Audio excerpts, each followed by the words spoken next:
La independencia de México. Esta guerra comenzó en 1810, pero las causas que incitaron a los mexicanos a luchar contra el dominio español se manifestaron desde el siglo XVIII. Los criollos en su lucha contra los peninsulares se opusieron al gobierno absolutista, representado en la Nueva España por el virrey, y defendieron las libertades políticas. Además exaltaron el pasado indígena, condenaron la conquista española, promovieron el culto a la Virgen de Guadalupe y difundieron una idea de la patria mexicana, independiente de cualquier extranjero. Antecedentes: el desarrollo de la identidad novohispana. Los privilegios otorgados a los españoles produjeron un creciente disgusto a los criollos desplazados de los círculos de poder y condenados a ocupar puestos de escasa importancia. El descontento de los criollos impulsó a adoptar la identidad novohispana. El nacionalismo criollo. Los nacionalistas criollos, influenciados por la Ilustración, abogaron por las libertades del pensamiento y de expresión, se opusieron a la Inquisición y promovieron el culto a la Virgen de Guadalupe. También participaron en la renovación de la ciencia y la cultura. Problemas económicos de la Nueva España. La Nueva España aportaba el 75% de ingresos en la corona española. Insurrecciones populares. Se basa en las tierras comunes afectadas por la expansión de haciendas, también la presión por grupos sin tierra. Se conformó un parlamento rural. La conjura del ayuntamiento. Los criollos que integraban el ayuntamiento de la Ciudad de México afirmaban que mientras el rey de España estuviera ausente, la soberanía recaía en la Nueva España. Conspiración de Valladolid. En septiembre de 1809 se organiza la Conspiración de Valladolid, hoy Morelia. Pretendió crear un congreso que gobernara la Nueva España en nombre de Federico VII. La Conspiración de Querétaro. En 1809 se organizó otra junta conspiradora. Consistía en aprender a los españoles el 1 de diciembre de 1810. Reformas borbónicas. Estas tenían como propósito recuperar el poder delegado por los comerciantes, a los hacendados y a la iglesia. El rey Carlos III nombró a José de Gálvez visitador general de la Nueva España. Etapas de la independencia de México. Primera etapa. Iniciación. Abarcó de septiembre de 1810 a julio de 1811. Cuando la conspiración de Valladolid fue descubierta, organizaron una nueva organización que tuvo su fin en Querétaro.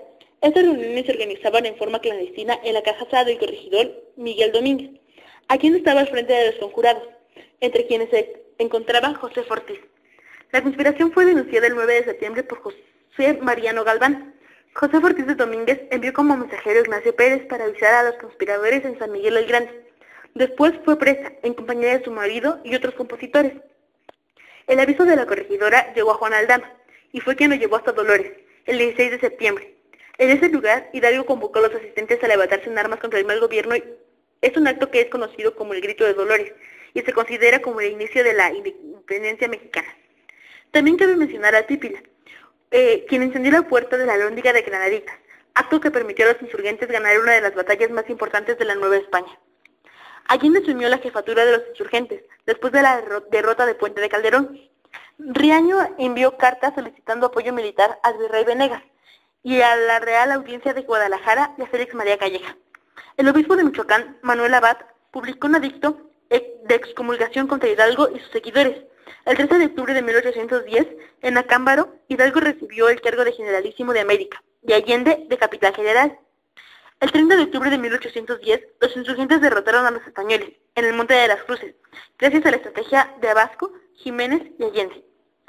Hidalgo dispuso la abolición de la esclavitud en el territorio de la Nueva España, el 6 de diciembre de 1810.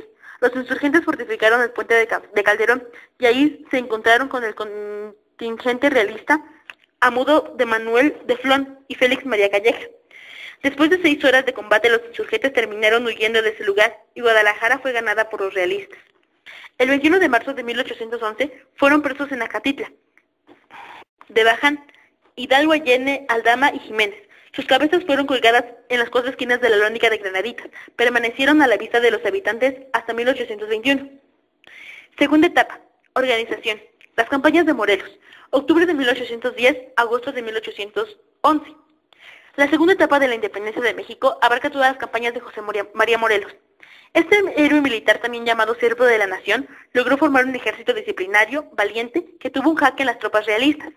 Morelos, intentando dar bases al país en su organización, reunió el 14 de septiembre un congreso de representantes para leer lo que hoy se conoce como Sentimientos de la Nación, programa que se dio a conocer en Chilpancingo en 1813. Redactó la Constitución que se dio a conocer en Apatzingán. Sus deposiciones político-militar fueron hacia una nueva patria. Campañas. Primera campaña. De octubre de 1810 a agosto de 1811. Constituye y organiza su ejército e intenta tomar Acapulco y penetra en Tixla, Tecalpan y Chimpalcingo. Segunda campaña. De noviembre de 1811 a mayo de 1812. Se expande por el norte de Guerrero, el sur de Puebla y el actual Morelos. Toma Tlapa y Chihuatla. Dividió su ejército en 3 partes, una dirigida por Miguel Bravo, la segunda por Hermenegildo Galeana y la última por él mismo. Tercera. Toma Oaxaca el 25 de noviembre de 1812 y Acapulco el 20 de agosto de 1813. También Orizaba y Tehuacán. Cuarta etapa. Al enterarse de la derrota de su ejército, fue prendido en Texmalaca. Fue prendido en San Cristóbal de Ecatepec y fusilado en ese mismo lugar en diciembre de 1815. Tercera etapa de la independencia. Resistencia. De 1816 a 1819. Es la que corresponde a Vicente Guerrero y el militar Javier Mina. La guerra de independencia se caracterizó por una lucha de tipo defensivo y de resistencia en la que predominó la guerra de las guerrillas. Guerrero luchó primero por las órdenes de Hermenegildo Galeana y más tarde se unió a las fuerzas dirigidas por Morelos. En septiembre de 1816, el virrey Juan Ruiz de Apocara adoptó una nueva estrategia para debilitar a los insurgentes. Combatió la guerra con el sufrimiento del indulto a los jefes rebeldes que abandonaron la lucha. Durante esta etapa, las fuerzas insurgentes comenzaron a desorganizarse y su lucha se dirigió en pequeñas provincias del sur del país, donde Vicente Guerrero había logrado mantener vivo el espíritu de independencia, aunque con muy pocos triunfos en esta etapa sobresale la participación de Francisco Javier Mina, liberal español que fue desterrado de su patria por oponerse al gobierno absolutista de Fernando VII. Luchó y murió en la patria de la Nueva España por la causa insurgente en 1817. Cuarta etapa, consumación, de 1820 a 1821. La restauración de la Constitución de Cádiz. En 1812, con la participación de diputados de las colonias de América, las Cortes españolas aprobaron la Constitución de Cádiz, que declaraba la igualdad jurídica y política de todos los habitantes de los dominios españoles.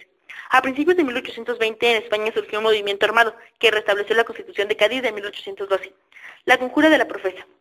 Las fuerzas más conservadoras del virreinato concentraron varias reuniones en la iglesia de la Profesa en la Ciudad de México, donde plantearon eliminar a los grupos insurgentes para después deslindarse de España. Plan de Iguala. En este aspecto militar, Iturbide fracasó al tratar de eliminar a los insurgentes, por ello buscó aliarse con ellos para consumar la independencia. El Plan de Iguala se dio a conocer el 24 de febrero de 1821. Tratados de Córdoba. En agosto de 1821, Iturbide se entrevista en Córdoba, Veracruz, junto con Juan O'Donoghue, enviado por las Cortes españolas para ocupar el cargo de jefe político superior de la Nueva España. El Tratado de Córdoba firmó el Plan de Iguala. También durante esta época surgió el Abrazo de Acatepan, donde Iturbide y Guerrero sellaron el pacto para concluir la guerra. Conclusiones. Una vez firmado el Plan de Iguala, la independencia de México se había convertido en una realidad, y José de Iturbide, quien el 28 de septiembre de 1821 hace su entrada triunfal a México, el ejército trigarante conformado así por la independencia de México. La historia de la lucha por la independencia de México, un pueblo que se ha esforzado por ser libre, y se caracteriza también por la fuerza y la determinación, el amor a sus patrias, de sus hombres y de sus mujeres.